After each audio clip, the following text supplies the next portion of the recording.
Assalamualaikum warahmatullahi wabarakatuh. Kita bertemu kembali dalam serial Kawasan Ekonomi Masyarakat melalui Flipmas Indonesia Channel. Kali ini serial yang ke-9 yang kemudian banyak membicarakan atau fokus pada Camp Karangwangi.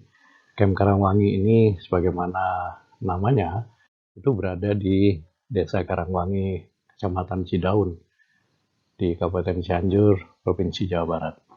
Ini salah satu camp yang juga berada dekat dengan pesisir, dengan pantai. Posisinya di peta itu persis di sebelah selatan Bandung. Dan karena posisinya ini berada di pantai, maka Bandung ke pantai itu selalu melalui kawasan yang berkelok-kelok, kemudian naik turun, dan rawan dengan longsor pada saat musim hujan.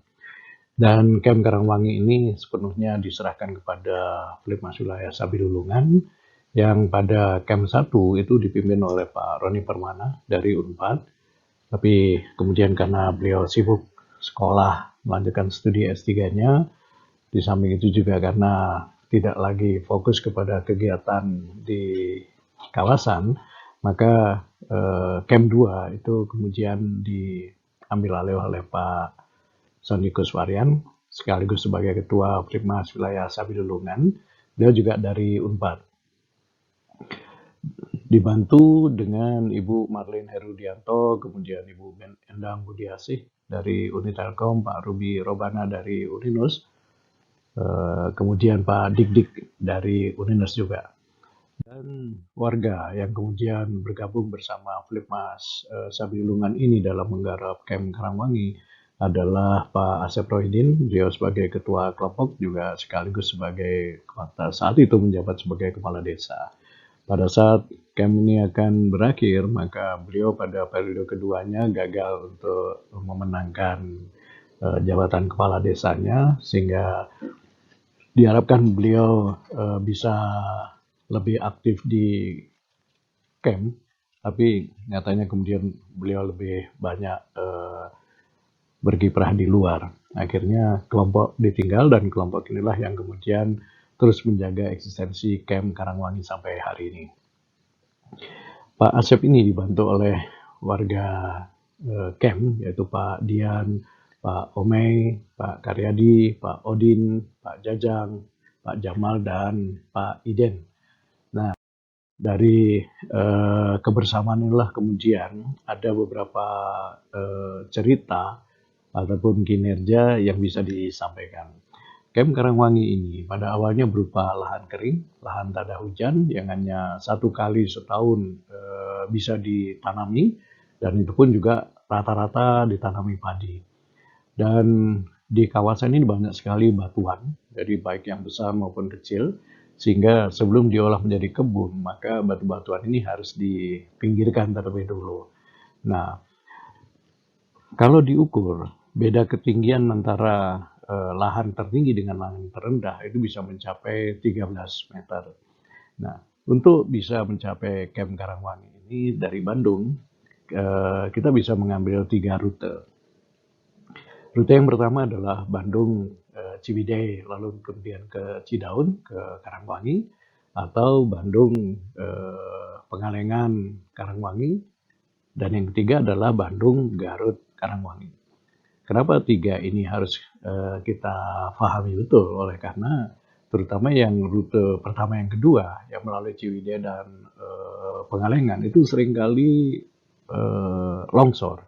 Nah, kalau sudah longsor, maka longsoran ini umumnya itu akan menutupi jalan raya, sehingga alternatif yang terakhir yang bisa ditempuh itu adalah rute Bandung Garut Karangwangi. Jadi kalau kita berangkat ke sana, maka pulangnya pun harus melalui lintasan yang sama. Kalau kita melalui Garut, maka waktu tempuhnya sekitar 6 jam, tetapi kalau kita melalui Ciwidey atau Pengalengan, waktu tempuhnya 4,5 jam dengan mobil ya.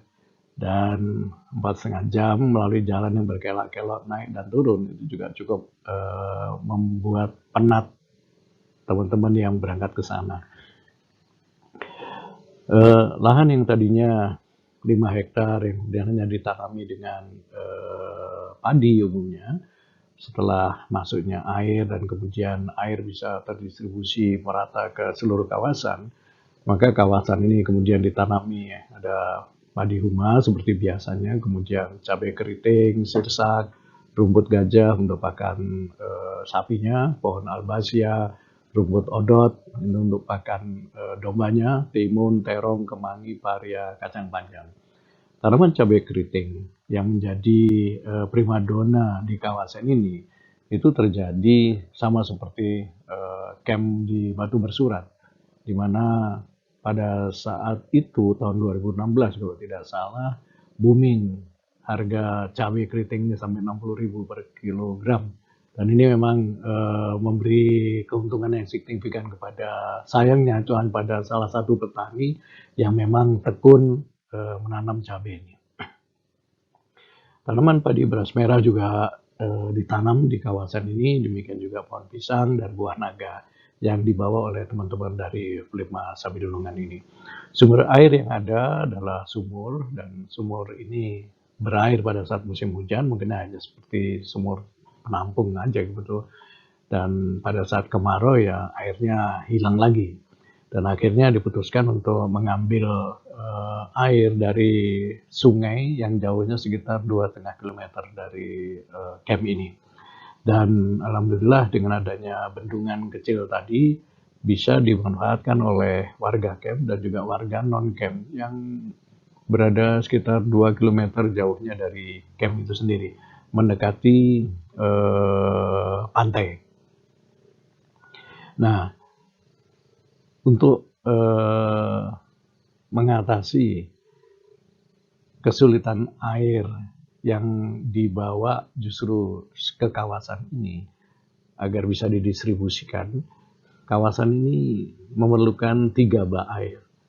Yang satu berada di posisi paling tinggi, yang kedua di posisi menengah, dan yang ketiga di posisi paling bawah. Nah, kita bisa melihat bahwa dari foto yang di bawah itu adalah lahan awal dari Camp Karangwangi. Lalu kemudian setelah Camp Karangwangi ini berubah wujud menjadi kawasan yang banyak ditanami tanaman-tanaman produktif.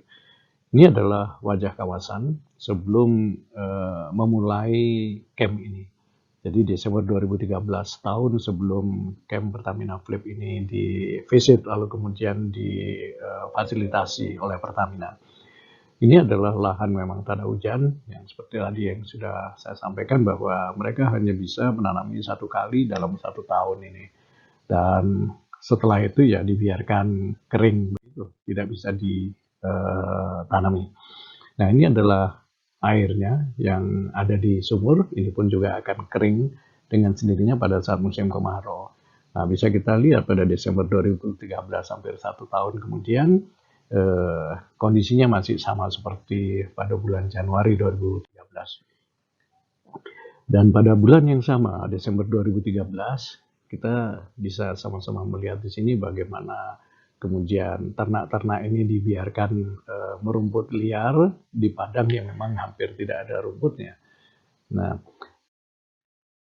pada saat Januari 2014, pada saat Pertamina kemudian melakukan site visit ke desa ini, di desa Karangwangi sendiri itu sudah dibantu 2 kali. Entah dengan yang pertama dengan Yayasan Mana, lalu yang kemudian dengan PU sendiri. Dana yang dihabiskan untuk membuat sumur bor itu sampai 400 juta, tetapi tidak ada air yang mengalir. Dan kemudian di warga di masjid itu ada sumur yang ada airnya, tetapi kembali lagi sumur yang ada airnya ini berair pada saat musim hujan. Nah, disinilah kemudian dibantu lagi oleh pemerintah berupa sumur pompa juga dan bisa mengeluarkan air. Nah, ini adalah gambaran padi pada saat mendekati panen. Pada saat itu dilakukan site visit. Nah, Pertamina, teman-teman Pertamina yang datang ke sana, termasuk Bu Indah, Pak Priyo, melihat bahwa kawasan ini sebetulnya tidak perlu dibantu, Karena toh kalau dilihat bahwa pada saat itu tanaman padi juga sudah subur seperti itu, ada sirsak 1-2 pohon, dan banyak juga tanaman-tanaman keras yang lain, eh, sehingga tidak merefleksikan bahwa kawasan ini memang perlu bantuan, atau kawasan ini adalah kawasan tak ada hujan yang hanya 1 tahun sekali produktifnya. Nah, tetapi eh, pada saat 2 atau 3 bulan setelah site visit, terlihatlah bahwa musim penghujan yang tadinya diperkirakan sampai bulan Maret 2014 ternyata tidak pernah kunjung turun. Akibatnya tanaman-tanaman padi ataupun padi yang sudah siap akan dipanen semuanya mengalami pusuh. Jadi gagal panen. Nah, inilah yang kemudian paling ditakutkan oleh warga, sebab kalau sudah pusuh terjadi, maka persediaan makanan mereka juga praktis juga sudah tidak ada. Jadi mereka harus datangkan dari luar. Dan pada Januari 2014 juga ada kondisi lahan yang memang belum ditangani karena masih site visit, dan juga warga tidak menggarapnya karena lahannya juga tidak menguntungkan dalam kondisi. Nah, kemudian kita lihat airnya, ya, air di sumurnya. Lalu kemudian di sini ada yang terlihat itu adalah pabrik tahu tadinya, tapi kemudian karena kondisinya semacam ini sehingga tidak lagi bisa dimanfaatkan. Nah, kondisi lain pada Januari 2014 ini, kita lihat sudah ada tanaman pisangnya, ada sirsaknya, ada singkongnya, dan ini tanaman-tanaman sporadis yang mereka tanam. Dan tanaman padi ini mulai kembali lagi dicobakan di sana, dan pada Januari 2014 ini masih belum sepenuhnya camp ini berjalan. Dan pada Januari 2015, jadi setahun setelah site visit ini, baru dilakukan pemasangan pipa-pipa air. Dalam hal ini yang digunakan adalah pipa pralon yang HDPE, itu High Density Polyethylene, yang punya kualitas paling tinggi, dan ini digunakan untuk irigasi tertutup, di mana warga bersama-sama dengan Flipmas ini harus menyeretnya dan menyambungnya sepanjang 2,5 km dari kawasan Karangwangi itu. Dan satu ketika yang paling membahagiakan warga adalah pada saat air pertama masuk ke kawasan. Nah, tetapi masalahnya adalah teman-teman Flipmas ini lupa bahwa bak air yang dibangun oleh kepala desa yang kemudian digunakan untuk menampung air perdana ini ternyata bocor. Jadi teman-teman tidak melakukan pengetesan dulu, pengujian dulu, tetapi sudah langsung membawa air pertama ini ke bak air ini. Tapi meskipun demikian, warga yang senang sekali bahwa kawasannya sudah diairi, ini membawa kenangan lain bahwa di sana banyak batu-batu akik, dan zaman 2015 ini batu akik sangat booming di mana-mana, dan teman-teman dari Flipmas ini masing-masing diberi 1 kresek isinya batu akik. Entah kemudian dijual belikan atau kemudian dijadikan kenang-kenangan semata. Nah, pada Maret 2015, ini rumput odot yang untuk pakan domba, kandang dombanya sudah mulai setengah jadi. Kalau kita lihat memang terlalu mewah untuk sebuah kandang domba, karena kalau kita berada di kandang domba ini melihat ke arah selatan, itu kita bisa melihat pantai, kita bisa melihat laut selatan, ya, di selatan Jawa ini. Tetapi sudah warga sama Flipmas sudah menyetujui untuk membuat kandang domba semewah ini, ya silakan saja. Dan juga sudah ada fasilitas biogas yang berasal dari kotoran sapi. Sapi tidak dibeli oleh Flipmas, tapi sapi memanfaatkan kepemilikan dari kepala desa yang hanya dimanfaatkan kotoran sapinya untuk kemudian membuat biogas ini. Dan akibat dari PUSO. Jadi Maret 2015 itu akibat dari PUSO setahun yang lalu, maka petani-petani ini kemudian sangat berhati-hati meskipun air sudah masuk ke kawasan. Ya, karena penampungannya ini ternyata bocor, jadi mengalami bocor. Nah ini yang harus diperhatikan oleh teman-teman Flipmas ini. Akibatnya adalah bahwa lahan yang sudah siap untuk digarap ini tidak bisa sepenuhnya digarap. Sehingga yang digarap ini kemudian adalah lahan-lahan yang memang mudah dicapai dengan air di kawasan itu. Ya. Pada Mei 2015, ini adalah jadwal di mana seluruh camp diresmikan. Dalam hal ini Pak Priyo kembali hadir di Karangwangi, kemudian beliau mewakili Pertamina untuk meresmikan camp Karangwangi ini. Diapresiasi dengan baik oleh Pertamina dengan melihat kawasan yang sudah mulai berubah, lalu kemudian juga domba-dombanya, pembibitan, yang semua sudah berjalan dengan baik. Demikian pula mandiri energinya menggunakan biogas, ini pun juga bisa dibuktikan. Dan dengan biogas inilah kemudian ibu-ibu yang bergabung dalam PKK di camp ini melakukan kegiatan-kegiatannya, masak-memasak, kemudian kegiatan untuk membuat minuman, dan sebagainya. Biogas ini sudah terpakai dengan baik, ya meskipun sekarang karena sapi-sapinya sudah dijual, kepala desanya sudah tidak jadi kepala desa, dan mengakibatkan fasilitas yang sudah baik ini menjadi terbengkalai kembali. Ini adalah domba-domba yang dipelihara oleh warga di camp, sehat. Ini adalah domba keturunan Garut dengan pejantannya yang juga sangat sehat. Tanaman-tanaman yang kemudian ditanami di kawasan ini mulai terlihat bervariasi. Ada cabai, tadi ada cabai keriting, kemudian ada jagung, nanti ada ubi jalar, ada terong, ada kacang panjang, dan lain sebagainya. 1 tahun setelah camp ini beroperasi, Pemda mengapresiasinya dengan memberi jalan yang di beton. Ya. Meskipun tidak sampai ke camp, sehingga masih tinggal kira-kira 150-200 meter lagi sampai ke camp, lahan itu atau perjalanan itu masih belum di beton. Tetapi dari jalan masuk sampai ke 200 meter akan ke camp, ini sudah di beton. Nah,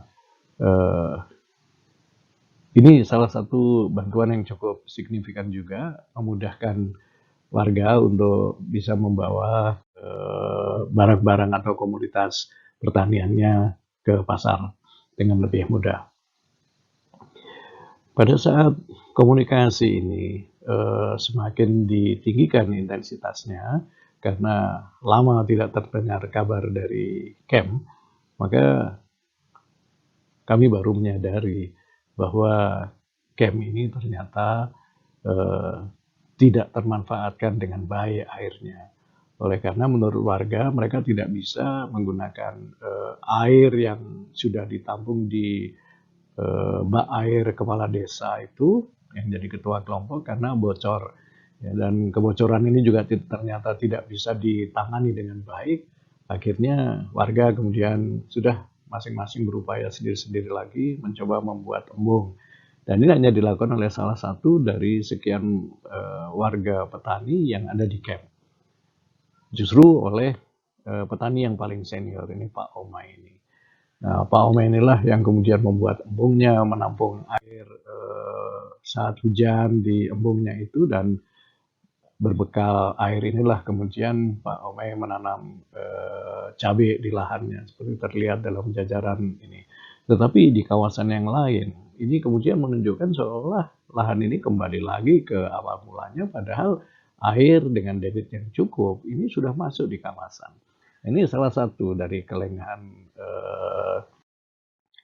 Mas Sabilungan di tim Camp 1 itu. yang kemudian seolah-olah menyilahkan kepada warga untuk silakan untuk membuat sendiri saluran irigasi di internal, tanpa kemudian menyadari bahwa ada handicap yang memang dihadapi oleh si warga itu sendiri.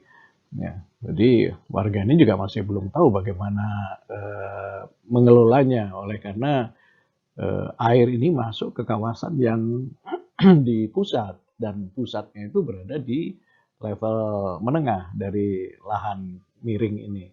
Dengan demikian juga warga kemudian kesulitan, ya, samping juga masalah teknis, juga masalah pendanaan yang dikelola oleh Sabilungan ini.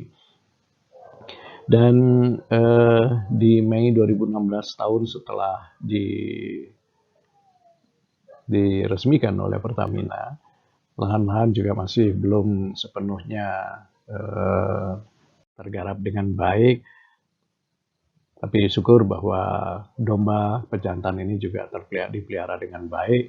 Demikian juga anakan-anakan yang diperoleh dari induk bersama pejantannya ini. Ada perbaikan yang kemudian dilakukan di dam, ya, di dam yang di Sungai Kecil itu, di mana dengan adanya dam atau perbaikan dam ini, maka air yang mengalir masuk ke kawasan maupun ke desa tetangga itu menjadi lebih deras, gitu, lebih kuat. Dengan demikian, maka pada saatnya kemudian ada teman di ITB yang kemudian juga ikut membantu Pak Joko dan teknisinya, beliau dari jurusan Teknik Sipil ITB, membantu kemudian membuatkan bak air. Jadi setelah kajian singkat selama 1 hari, kemudian beliau bersama teknisinya itu mendesain di mana titik-titik yang harus ada baknya, lalu berapa kapasitas tampungnya, berapa ketinggian bak yang pertama itu, sehingga air bisa dialirkan ke 3 bak yang direncanakan.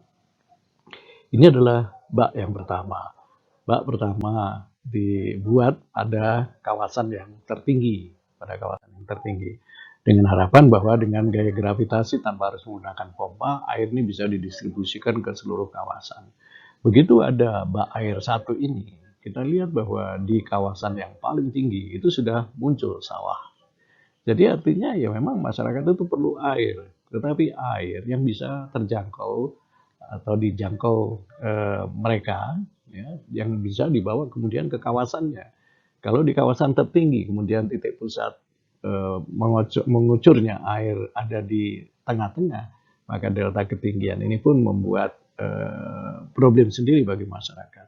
Tetapi begitu di daerah tertinggi ini sudah dibangun fasilitas bak air pertama, maka mereka segera membuat sawah di sana tanpa peduli lagi apakah musim hujan atau musim kemarau, di mana kita lihat sudah lahan-lahan mulai dibuka, kemudian ditanami dengan padi huma, ya, dan disusul juga dengan petani-petani yang lain menanam cabenya.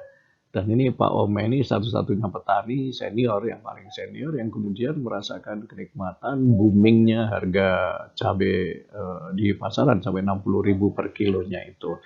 Dan pada saat masyarakat yang lain juga tergiur dengan keberhasilan ini menanam cabai, pada saat panen mereka hanya menjumpai harga yang biasa saja di pasaran.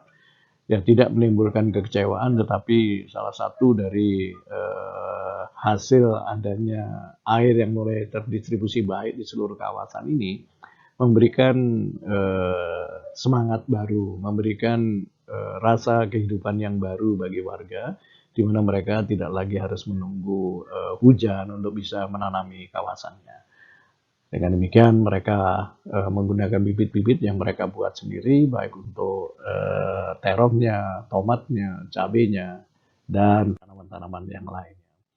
Sampai Oktober 2016, domba pejantan ini masih tampak sehat, dan juga anakan-anakan domba yang baru dilahirkan juga tampak sehat-sehat, dan kandang domba memang tidak dipenuhi oleh karena anak-anak domba yang lahir setelah selesai menyusu kemudian dibawa pulang ke rumah warga untuk dipelihara di masing-masing rumah tangga itu. Ini adalah kegiatan dari konstruksi bak air kedua.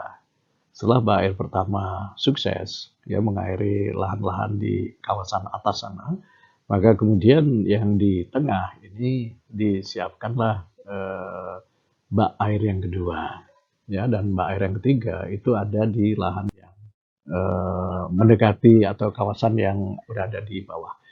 Dan ini wajah dari bak air kedua, outletnya, kemudian isi dari air yang ada di dalamnya, yang memang mencerminkan kekeruhan dari air sungai yang membawanya masuk ke kawasan ini. Pada Oktober 2016, di mana warga kemudian tetap menanami lahannya dengan kacang panjang, kemudian dengan cabai keriting. Hanya sayangnya pada saat itu tanaman-tanaman ini kemudian diserang penyakit patek. Kita lihat bagaimana petani kemudian memanfaatkan betul air yang ada di kawasannya, baik dari bak air 1, bak air 2, maupun bak air 3, dengan kembali menanami lahannya tanpa melihat musimnya. Dan kalau dilihat sebagian besar lahan kemudian ditanami dengan cabai-cabai ini, tetapi cabai yang ditanam ini kemudian pada saat musim hujan itu mulai terserang hama patek. Mereka sudah menggunakan fungisid, tetapi masih tidak bersedia menggunakan fungisid alam, jadi masih menggunakan yang bahan-bahan sintetis itu. Walaupun sudah dilatih untuk menggunakan fungisid, tetapi tetap mereka masih lebih percaya kepada yang sintetisnya. Dan hama patek ini selain dengan fungisid itu, ya satu-satunya jalan yang lain adalah membuang buah cabai yang sudah terkena serangan hama ini, atau bahkan tanamannya dicabut sekalian dan kemudian dibakar. Akibatnya adalah dari serangan patek ini jumlah produksi dari cabai keriting ini praktis menurun. Tapi meskipun demikian, warga masih bisa merasakan kebahagiaan karena toh masih ada cabai panen mereka yang dijual.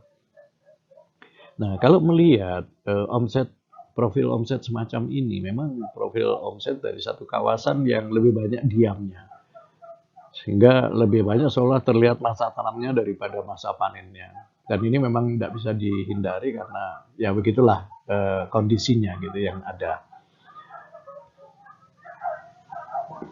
Dari profil omset ini, satu-satunya yang signifikan itu adalah pada saat panen padi, kemudian penjualan domba pada waktu yang hampir bersamaan.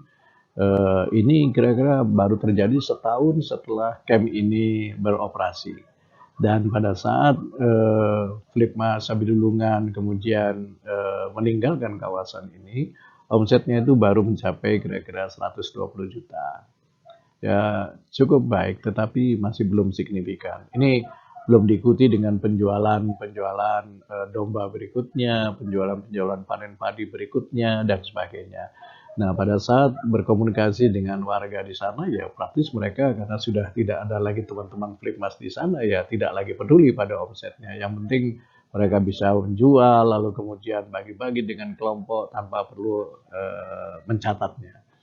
Dan kita lihat lagi bahwa perubahan-perubahan ini bisa berlangsung kontinu, bisa juga tidak kontinu. Ini salah satu dari camp yang perubahan terjadi itu tidak kontinu, karena pada saat camp 1 baru berakhir, ini kemudian teman-teman yang di camp 1 ini entah bagaimana tidak lagi terlalu peduli dengan camp 2-nya, mungkin merasakan bahwa jaraknya terlalu jauh, ya tidak terlalu banyak manfaat yang bisa mereka dapatkan. Akhirnya Pak Sony sebagai ketua Flipma Sabidulungan ini mengambil alih semua ini, ya bersama Flipmas Indonesia, dan dengan hanya beberapa teman saja, kemudian kami berusaha untuk mengembalikan kepercayaan dari warga ini kepada program ini. Dan alhamdulillah dengan munculnya 3 bak air, lalu terdistribusinya air secara merata di kawasan, semua kesan-kesan yang tadinya sempat tidak baik itu alhamdulillah teratasi. Nah, Ini salah satu dari corak di mana kepala desa itu terlalu dalam mengikuti kegiatan camp ini. Ya entah apa interestnya, tetapi kehadiran kepala desa di dalam camp ini sendiri sebetulnya tidak memberikan pengaruh yang positif gitu. Lebih baik mereka berada di luar, tapi ikut mengawasi. Sehingga dengan demikian bisa bersikap lebih netral daripada mereka kemudian berada di dalam camp itu sendiri. Mudah-mudahan ini menjadi pelajaran yang baik buat kita semua dan bisa kita cari solusi yang lebih baik lagi pada masa-masa yang akan datang. Terima kasih atas perhatiannya. Wassalamualaikum warahmatullahi wabarakatuh.